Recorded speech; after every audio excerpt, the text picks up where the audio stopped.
여러분은 할례를 받으셨습니까? 구약시대의 이스라엘 백성은 모든 남자들은 태어난 지 8일 만에 다 할례를 받아야 했습니다.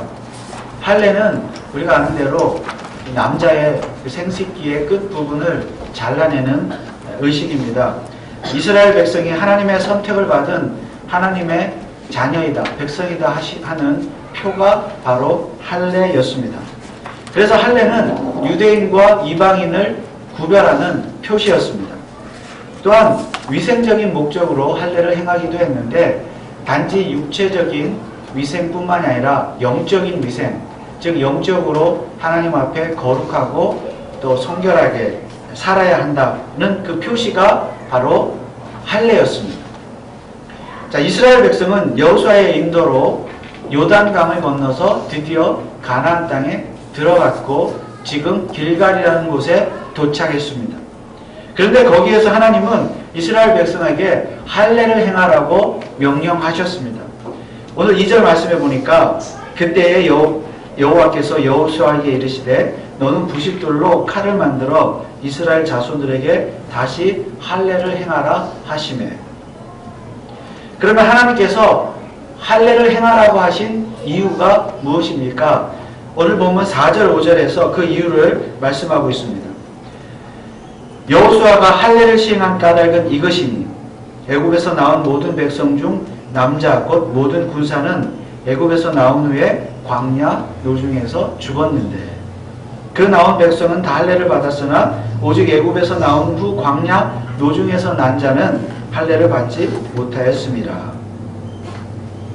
여러분 40년 전에 모세가 이스라엘 백성을 애굽에서 이끌고 나왔을 때 나오자마자 20세 이상 된 남자들은 다 할례를 받았습니다. 그러나 그 다음 해부터는 광야 생활을 하는 40년 동안에 이런저런 이유로 인하여 남자들이 한 번도 할례를 행하지 못했습니다. 40년 전에 또한 할례를 받았던 남자들은 여호수아와 갈렙을 제외하고는 다 광야에서 죽었습니다. 그런데 지금 이제 가나안 땅에 들어간 이 이스라엘 백성은 광야에서 태어난 출애굽 2세대로서 한 번도 할례를 받은 적이 없습니다. 그래서 하나님께서 그들에게 할례를 행하라고 말씀하신 것입니다. 그런데 왜 하나님은 지금까지 가만히 계시다가 요단강을 건너자마자 이스라엘 백성에게 갑자기 할례를 행하라고 하셨습니까? 할례는 이스라엘 백성이 가나안 땅에 들어간 이상 할례를 행해야 되기 때문입니다. 즉 할례란 이스라엘 백성, 성도의 구원과 관계가 있기 때문입니다. 우리는 이 사실을 이스라엘 백성이 강을 2번 건넌 사건에서 알 수가 있습니다. 여러분 이스라엘 백성이 출애굽한 이후에 가나안 땅에 들어갈 때까지 강을 총 몇 번을 건넜습니까? 총 2번 강을 건넜습니다. 첫 번째 강은 40년 전에 건넜던 홍해였습니다. 그리고 두 번째 강은 지금 막 건넜던 요단 강이었습니다. 그런데 성경은 홍해 사건을 이렇게 소개하고 있습니다. 고린도전서 10장 1절에서 4절 말씀해 보면 형제들아 너희가 알지 못하기를 내가 원치 아니하노니 우리 조상들이 다 구름 안에 있고 바다 가운데로 지나며 모세에게 속하여 다 구름과 바다에서 세례를 받고 다 같은 신령한 식물을 먹으며 다 같은 신령한 음료를 마셨으니 이는 저희를 따르는 신령한 반석으로부터 마셨음에 그 반석은 곧 그리스도시라. 무슨 뜻입니까? 옛날 이스라엘 백성이 40년 전에 홍해를 건넜던 사건은 곧 그들이 세례를 받은 사건이다 라고 말씀하고 있는 것입니다. 그리고 그들이 마신 물을 내뿜었던 반석은 그리스도다 라고 말씀하고 있죠. 그래서 한마디로 구약의 출애굽 1세대는 40년 전에 홍해를 건넜는데 그 사건은 예수 그리스도라고 하는 생명의 물을 마심으로써 세례를 받은 사건이다 라는 것입니다. 저와 여러분 역시 다 과거에 물로 세례를 받았습니다. 여러분 세례가 무엇입니까? 세례를 물로 베푸는 것은 우리의 죄가 물로 깨끗하게 씻음을 받았어요. 물로 우리의 몸이 깨끗하게 씻음 받는 것처럼 우리의 죄가 깨끗하게 씻음 받았다는 표시입니다. 또한 우리가 물에 빠져 죽은 죄인이었지만, 물에 빠져 죽어갈 수밖에 없고 죽은 죄인이었지만 하나님께서 그 물에서 우리를 건져주셨다. 우리가 물에서 다시 살아났다는 의미도 있습니다. 즉 우리가 죄악의 물에 빠져 죽었다가 다시 살아났다고 하는 그 표시가 바로 물로 주는 세례입니다. 이는 마치 이스라엘 백성이 홍해 가운데 들어갔음에도 불구하고 죽지 않고 다시 살아난 것과 같은 이치입니다. 이스라엘 백성을 뒤쫓아오던 애국 군대는 그 홍해 물에 들어갔을 때 다 빠져 죽었습니다. 아무도 살아나오지 못했습니다. 그러나 오직 하나님의 백성만이 하나님의 은혜로 이스라엘 백성, 그 죽음의 물에서 홍해에서 빠졌다가 다시 살아났습니다. 이것이 바로 그들이 물 세례를 받았다는 의미입니다. 즉 이스라엘 백성의 죄가 깨끗하게 씻음을 받았다, 구원함을 받았다는 것입니다. 이처럼 이스라엘 백성은 홍해를 통하여 하나님의 구원의 은혜를 체험하였으니 그런 의미에서 그들은 홍해의 물로 세례를 받은 것입니다. 그런데 바로 이 홍해 사건 이전에 이스라엘 백성이 행했던 일이 있는데 그것이 바로 할례였습니다. 할례 역시 그들이 하나님의 선택을 받은 하나님의 백성이라는 표시였습니다. 즉 그들이 애굽으로부터 구원함을 받았다는 그 표시가 바로 할례였습니다. 그리고 나서 그들은 홍해를 건너므로써 물로 세례를 받았습니다. 그렇다면 사실은 육체에 행한 할례나 홍해 바다를 건넌 이 물 세례나 동일한 사건입니다. 동일한 구원의 표시입니다. 출애굽 1세대는 할례와 세례를 다 같이 받았습니다. 그리고 이것을 영적으로 말하면 그들은 반석이신 예수 그리스도를 믿음으로 구원을 받은 것입니다. 그런데 여러분, 출애굽 2세대의 형편은 어떻습니까? 광야에서 태어난 2세대의 형편은 어떻습니까?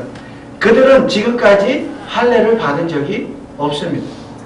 그리고 그들은 지금까지 강을 건넌 적도 없습니다. 40년 전에 1세대가 홍해를 건널 때에 2세대는 아직 어렸거나 그리고 그때 태어나지 않았던 자들입니다. 물론 그때 그들은 할례도 받지 않았습니다. 그래서 2세대는요, 강도 건너야 되고 할례도 받아야 합니다. 이것이 바로 그들이 가나안 땅에 들어갈 때에 반드시 요단강을 건너서 가나안 땅을 들어갔던 이유입니다. 그리고 이것이 바로 그들이 요단강을 건너자마자 할례를 받았던 이유입니다. 이것은 구원에 대한 하나님의 놀라운 계획이었습니다. 여러분 한번 생각해 보십시오. 하나님은 광야에서 광야 생활 40년 동안 이 출애굽한 백성들, 이스라엘 백성을 1세대에서 2세대로 바꾸셨습니다. 그러나 하나님의 입장에서 볼 때에 가나안 땅에 들어가는 사람이 1세대이든지 2세대이든지 그것은 별로 중요하지 않습니다. 그러나 하나님이 가나안 땅에 들어갈 자를 1세대에서 2세대로 바꾸신 데는 분명한 이유가 있습니다. 그것은 불순종하는 자는 가나안 땅에 들어가지 못한다는 것입니다. 그러나 더 중요한 사실은 누구든지 가나안 땅에 들어가기 위해서는 반드시 강을 한번 건너야 한다는 사실입니다. 즉 앞서 홍해에 세례의 의미가 있었듯이 이 2세대 역시 반드시 물로 세례를 받아야만 한다는 것입니다. 그래야 가나안 땅에 들어갈 수 있다. 그런데 그들은 홍해를 건넌 적이 없기 때문에 하나님께서 그들로 하여금 육지가 아니라 굳이 돌아서 요단강을 건너서 가나안 땅에 들어가게 하셨다는 것입니다. 그러므로 지금 출애굽 2세대는 요단강을 건너므로써 지금 물로 세례를 받은 것입니다. 그렇다면 이제 남은 것은 무엇입니까? 할례입니다. 그래서 하나님은 요단강을 건너자마자 여호수아에게 이스라엘 백성에게 할례를 행하라고 명하셨던 것입니다. 그래서 과거 40년 전의 경우처럼 이스라엘 백성들에게 있어서 지금 2세대 가나안 땅을 들어간 2세대에게 있어서 할례와 세례는 동일한 사건이었습니다. 동일한 구원의 표시였습니다. 그들은 할례를 받았으므로 세례를 받았고 세례를 받았으므로 할례를 받은 것입니다. 그리고 이를 영적으로 말하면 출애굽 2세대 역시 반석이신 예수 그리스도를 믿음으로 구원을 받았다는 것입니다. 그렇다면 이제 진짜 중요한 것은 무엇입니까? 하나님이 출애굽 2세대로 말미암아 그들로 하여금 굳이 강을 건너게 하신 이유가 무엇입니까? 인간이 죄와 사망으로부터 구원함을 받기 위해서는 반드시 강을 건너야 한다. 반드시 세례를 받아야만 한다는 것입니다. 그가 출애굽 1세대이든지 출애굽 2세대이든지 그것이 중요한 것이 아니라 가나안 땅에 들어가기 위해서는 반드시 한 번에 강을 건너야 한다는 것입니다. 그리고 오늘날 어떤 인간이든 오늘날에도 어떤 인간이든 구원을 받기 위해서는 죄와 사망으로부터 건짐을 받기 위해서는 반드시 한번 강을 건너야 한다는 것을 하나님께서 우리에게 가르쳐주고 있습니다. 그러면 이 강을 건너는 사건은 무엇입니까? 곧 세례이죠. 물로 세례를 받는 것. 그리고 그것은 곧 할례이기도 합니다. 물론 오늘날 인간이 구원을 받기 위해서 진짜 실제로 육체의 할례를 받아야 하는 것은 아닙니다. 저와 여러분이 정말로 육체의 할례를 받아서 구원을 받은 것이 아닙니다. 구약의 할례는 그림자입니다. 구약의 할례는 예수 그리스도가 오실 때까지만 유효한 그림자입니다. 그러면 구약의 할례가 보여주는 실체는 무엇입니까? 바로 홍해를 건넌 사건, 또한 요단강을 건넌 사건이 이미 세례를 보여주고 있듯이 이 구약의 할례가 보여주는 것, 신약에 와서 그 실체는 무엇입니까? 바로 세례입니다. 그래서 할례는 곧 세례입니다. 신약의 세례가 곧 실체입니다. 그래서 인간은 세례를 받아야 구원을 받습니다. 그런데 인간이 어떻게 세례를 받습니까? 예수 그리스도를 믿음으로 세례를 받습니다. 그래서 구약의 할례는 예수 그리스도가 오실 때까지만 유효했고 예수 그리스도께서 오신 이후로는 예수 그리스도의 십자가의 죽으심과 부활을 믿음으로만 사람은 할례, 즉 세례를 받게 되는 것입니다. 이처럼 육체의 할례가 아니라 예수 그리스도를 믿음으로 받는 이 할례, 이것을 성경은 마음의 할례다 이렇게 말씀하고 있습니다. 그러므로 인간이 어떻게 구원을 받을 수 있습니까? 예수 그리스도를 믿음으로 그 마음이 예수 그리스도를 영접함으로 말미암아 마음이 할례를 받아야 인간은 구원을 받을 수가 있다는 것입니다. 그리고 그 마음의 할례가 곧 세례입니다. 그래서 로마서 2장 28절에서 29절에는 이렇게 말씀하고 있습니다. 대저 표면적 유대인이 아니요 표면적 육신의 할례가 아니라 오직 이면적 유대인이며 할례는 마음에 할지니 신령에 있고 의문에 있지 아니한 것이라 그 칭찬이 사람에게서가 아니요 다만 하나님에게서니라. 육체의 할례가 아니라 이제 마음의 할례를 받아야 됩니다.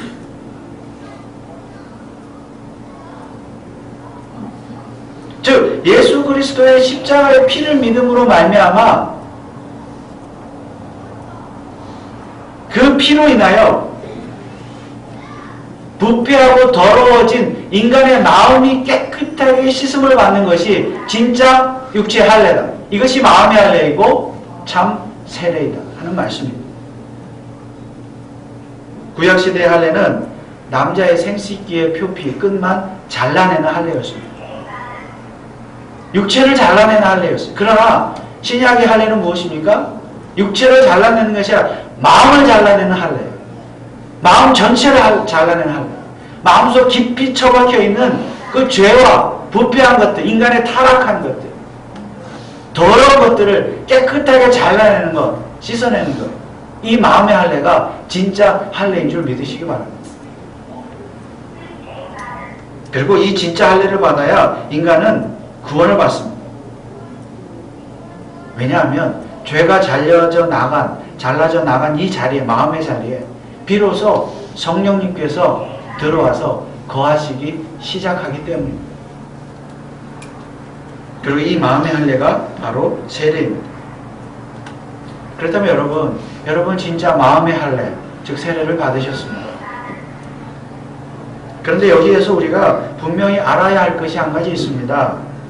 저와 여러분이 받았던 물 세례, 물로 받았던 세례, 이 자체가 구원의 수단은 아니라는 것입니다. 즉 우리가 물로 세례를 받았기 때문에 구원을 받은 것은 아니라는 것입니다. 다만 우리는 예수 그리스도를 믿음으로 마음의 할례를 받아서 구원을 받았습니다. 이건 성령의 할례예요. 영적인 할례예요. 그리고 이 마음의 할례를 받았다는 표시가 무엇입니까? 바로 물세례입니다. 그래서 마음의 할례를 받은 자는 반드시 물세례를 받아야 합니다. 자신이 마음의 할례를 받아 구원함을 받았다는 사실을 하나님과 성도들 앞에 공개적으로, 공식적으로 증거하는 표시가 있어야 되는데 이것이 바로 물세례라는 것입니다. 그러므로 인간은 반드시 한 번은 강을 건너야 합니다. 즉 구원을 받기 위해서는 반드시 물로 세례를 받아야 하는 것입니다. 물론 물세례가 구원을 받는 조건이나 구원을 보장해 주는 것은 아니지만 마음의 할례를 받은 자가 분명하다면 반드시 강을 건너는 물세례도 받아야 한다는 것입니다. 자신의 믿음을 공개적으로 표시해야 합니다. 이렇게 물세례를 강조하는 이유는 우리가 사실상 홍해에 그 물에 빠져서 죽을 수밖에 없는 죄인이었기 때문입니다. 우리는 정말 가나안 땅을 밟아보지도 못하고 죽을 인생이었습니다. 그러나 그럼에도 하나님께서 우리를 구원해 주셨는데 어떻게 구원해 주셨습니까? 이스라엘 백성이 반석이신 예수 그리스도를 믿음으로 홍해에서 건짐을 받았던 것처럼 하나님께서 독생자를 예수 그리스도를 십자가에 보내셔서 십자가에 죽게 하심으로 말미암아 우리를 죄악의 물에서, 죽음의 그 물에서 건져내신 줄 확실히 믿으시기 바랍니다. 이것이 물세례에 담긴 영적인 의미입니다. 그래서 우리 인간이 천국에 이르기 위해서는 자신이 죄악의 물에 빠져서 죽을 수밖에 없었던, 아니 죽었던 비참한 존재였음을 깨달아야 합니다. 그리고 내 힘으로는 결코 그 물에서 건짐을 받을 수 없다는 사실, 나의 무능함을 깨달아야 합니다. 그러나 하나님께서 나를 사랑하셔서 자신의 아들을 십자가에 내어주심으로 말미암아 나를 그 물에서 건져내셨음을 확실히 믿어야 합니다. 이것이 바로 강을 건너는 일입니다.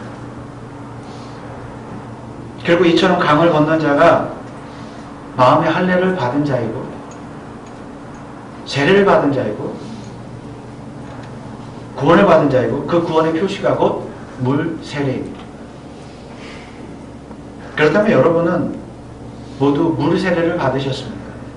정확하게 말하면 정말로 마음의 할례를 받으셨습니까?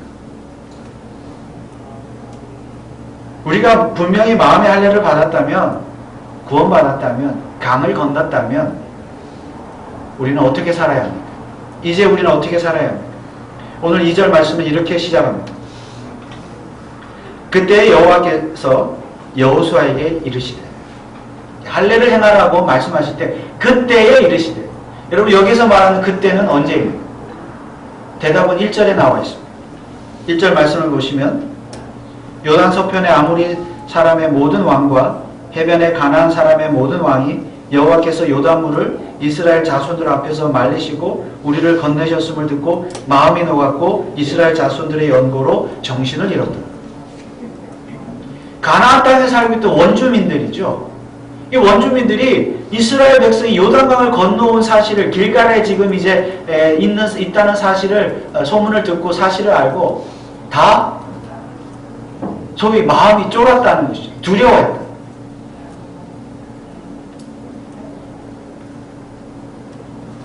가나안 땅의 원주민들은요, 이미 40년 전에 이스라엘 백성이 홍해를 건넜던 사건도 이미 다 들어서 알고 있었습니다. 그리고 40년 동안 광야에서 하나님께서 그들을 어떻게 인도하셨는지, 어떤 이적들을 행하신지 다 알고 있었습니다. 점점 이제 가나안 땅을 오고 있는 거죠. 그 무시무시한 민족이. 그런데 최후의 보루였던 마지막 요단강까지도 건너왔습니다. 근데 어떻게 건너왔어요? 믿을 수 없는 이적적인 방법, 물이 갈라지고 건너왔습니다.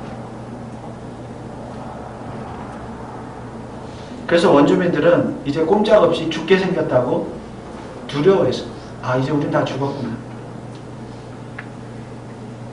그래서 지금 이스라엘 백성은요, 어차피 가나안 땅을 정복하려고 왔잖아요. 지금 무서워가지고 두려워 떨고 있는 그 백성들 앞에, 원주민들 앞에 이제 공격하기만 하면 돼요. 공격 앞으로 해가지고 전진하기만 하면 무조건 승리할 수 있는 상황이 되었습니다. 그런데요, 하나님은 바로 이때, 하필 바로 이때 할례를 행하라고 말씀하셨죠. 왜 그러셨을까요? 거기에는 두 가지 이유가 있습니다. 첫째는 이스라엘 백성이 먼저 성결하라는 것입니다. 할례는 위생적인 목적이 있었다고 그랬죠. 육체의 위생뿐만이 아니라 영적인 위생. 그들이 신앙적으로 하나님 앞에 거룩하고 성결한, 청결한 백성이 되기를 하나님은 원하셨던 것입니다. 영적으로 거룩하고 청결해야 됩니다. 가나안 정복이라고 하는 어마어마한 큰 일을 앞두고 있는데, 그것도 중요하지만 그것보다 더 중요한 건 뭐라는 거예요? 자기 자신을 돌아보라는 거죠. 자기 자신이 얼마나 하나님 앞에서 거룩하고 성결하고 청결한가, 영적으로 얼마나 깨끗한가, 얼마나 죄를 미워하고 죄와 싸우는가, 그리고 자기 자신이 하나님과의 관계에 있어서 얼마나 바로 서 있는가, 이 할례를 통하여 자기 자신을 먼저 돌아보라는 것입니다. 여러분, 우리 성도 역시, 오늘 강을 건넌 저와 여러분 역시, 세례를 받은 저와 여러분 역시, 구원을 받은 저와 여러분 역시 어떻게 살아야 합니까? 우리 너무 바빠요. 집안일도 바쁘고, 공부하는 것도 바쁘고, 비즈니스도 바쁘고. 가장 먼저 해야 될 일이 무엇입니까? 할례를 행하는, 마음의 할례. 물론 우리는 마음의 할례를 이미 받았지만,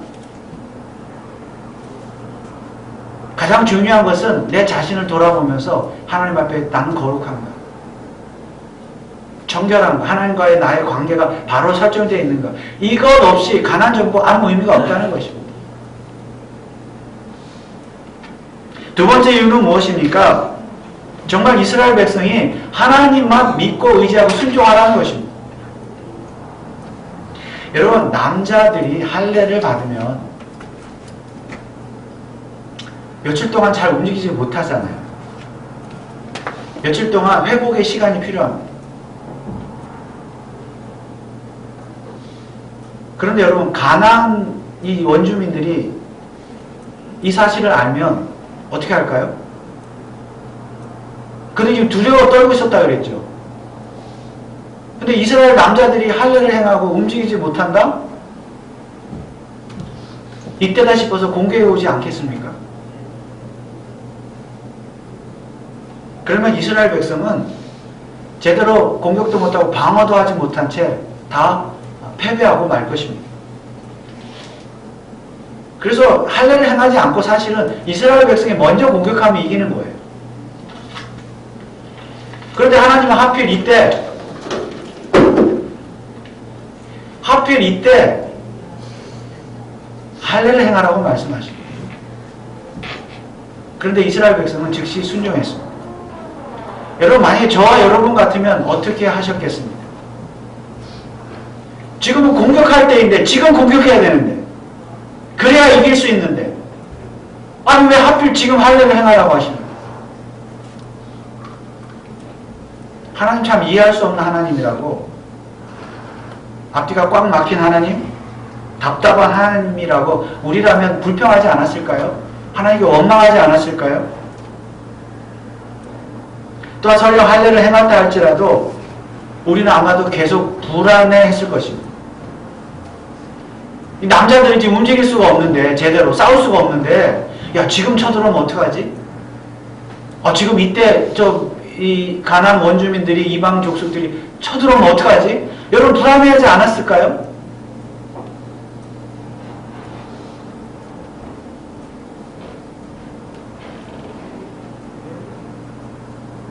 아마 그들은 불안해했을지도 모릅니다.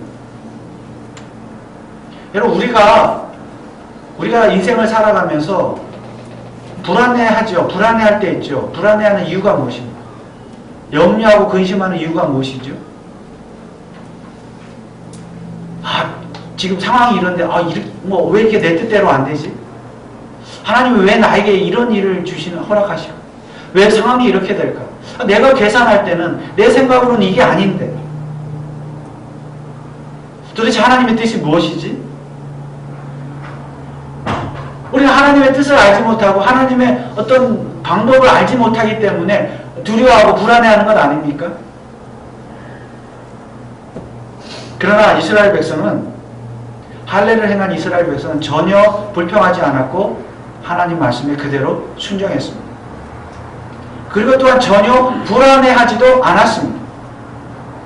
정말 하나님만을 믿고 의지했습니다. 그리고 하나님의 때를 기다렸습니다.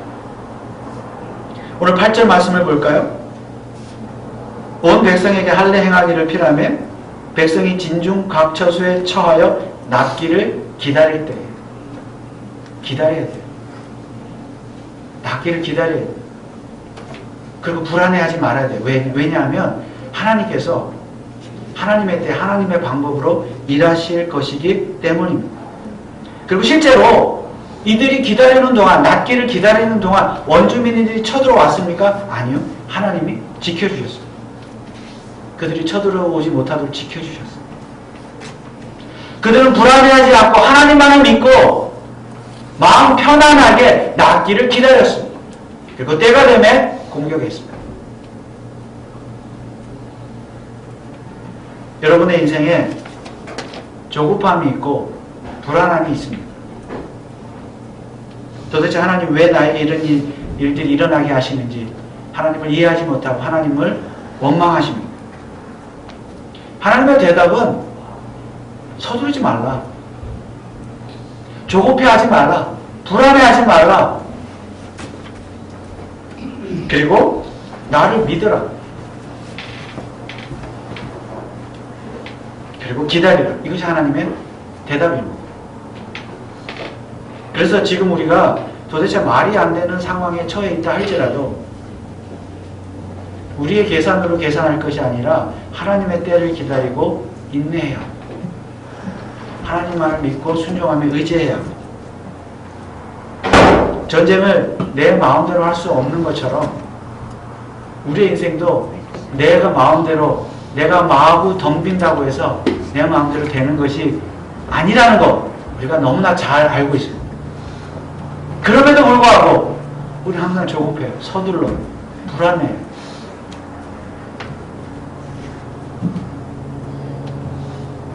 특히 할례를 행하는 첫 번째 이유처럼 우리 성도는 먼저 자신을 돌아보면서 내가 하나님과의 관계가 바로 서 있는가? 내가 영적으로 깨어있는가? 내 믿음은 정말 참 믿음인가? 이걸 먼저 생각해봐요. 그리고 이것이 바로 강을 건넌 성도의 모습이어야 합니다. 마음의 할례를 받은 성도, 세례를 받은 성도의 모습이 바로 이래야 합니다. 그래서 자기 자신을 돌아보는 성찰의 과정 없이 그냥 자기 생각대로 내 욕심만 앞서오면 결코 실패할 수밖에 없는 것이 우리의 인생입니다. 여러분 정말로 강을 건넜습니까? 정말 마음의 할례를 받으셨습니까? 정말 세례를 받으셨습니까? 정말 구원함을 받은 하나님의 자녀, 하나님의 백성이 분명하십니까? 그렇다면 하나님만을 믿어야죠. 하나님만을 의지해야죠. 내 인생을 내 마음대로 사는 것이 아니라 하나님의 때를 기다리면서 기도하면서 인내할 줄 알아야죠. 그리고 무엇보다 나 자신을 돌아보면서 나의 부족함을 깨닫고 하나님 앞에 더욱 바로 서기를 노력해야죠. 이것이 강을 건넌 성도의 모습이 아닐까요? 그러므로 이미 강을 건넌 성도로서 우리 안에 계시는 성령님을 의지하여서 날마다 말씀과 기도로 하나님께 가까이 나아감으로 말미암아 불안해하지 않고 두려워하지 않고 조급해하지 않고 하나님의 때와 하나님의 방법을 겸손하게 기다릴 줄 아는 저와 여러분 되시기를 주님의 이름으로 축원합니다. 기도하겠습니다. 하나님 아버지, 우리는 이미 강을 건넌 자들입니다. 죄악의 물 가운데 빠져 죽어가던 영혼들이지만 하나님께서 우리를 은혜로 구원해 주셨고 건져 주셨습니다. 예수 그리스도를 통하여 구원해 주셔서 우리가 마음의 할례를 받게 하시니 감사합니다. 그리고 우리가 그 표시로서 물세례를 받았습니다. 이제 강을 건넌 자로서 우리가 하나님 앞에 정말 성도다운 삶을 살기를 원합니다. 하나님, 정말 하나님만을 의지하며 하나님의 때를 기다리며 인내하며 살기를 원합니다. 내 욕심대로, 내 계산대로, 내 마음대로 사는 것이 아니라 하나님의 그 계획을, 하나님의 뜻하신 것을 기다리면서 기도하면서 나아가게 하여 주옵소서. 결코 우리의 삶을 통하여 불안해하거나 조급해하지 말게 하시고 서두르지 말게 하시고 정말 하나님의 뜻이 무엇인가 말씀 가운데 기도 가운데 기다리며 인내하는 주의 백성들 되게 하옵소서. 무엇보다 마음의 청결함, 마음의 할례를 받은 자로서 마음이 거룩하고 청결하고 깨끗해져서 하나님 앞에 그 관계가 바로 세워짐을 받는 바른 관계를 세워나가는 믿음의 사람들이 다 되게 하여 주옵소서. 감사를 드리며 예수 그리스도 이름으로 기도하옵나이다. 아멘.